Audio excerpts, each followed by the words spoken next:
हमने हमेशा सुना है कि fundamental rights are available against the state. State की डेफिनेशन सबको पता है, government, local authorities, government of the union and the state. But क्या fundamental right private individuals against exercise हो सकते हैं? नॉर्मल आंसर होएगा नो। बट एक लैंडमार्क केस था, Kaushal Kishore versus state of UP.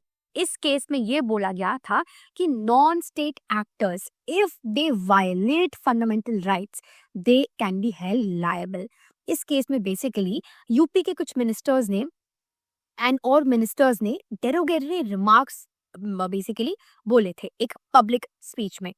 तो इसमें यह बोला गया कि आर्टिकल 19 जो कि फ्रीडम ऑफ स्पीच है, उसके रिस्ट्रिक्शंस तो वही रहेंगे जो कि कॉन्स्टिट्यूशन में मेंशन्ड है, जैसे कि sovereignty, public order, decency, morality etcetera.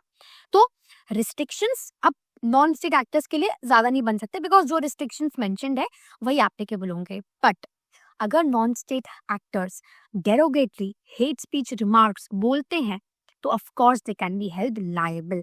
State की ड्यूटी है कि वो सिटीजन्स की फंडामेंटल राइट को प्रोटेक्ट करे। बट इसमें जो मेजॉरिटी जजमेंट थी वो तो एक कॉन्ट्ररी ओपिनियन पे थी, but minority judgement, most important justice Nagarathna, उन्होंने यही माइनॉरिटी जजमेंट दी कि non state actors can also be held liable because derogatory remarks चाहे स्टेट दे चाहे नॉन स्टेट दे, दोनों इक्वली वायलेट करते हैं हमारा फ्री फंडामेंटल राइट्स।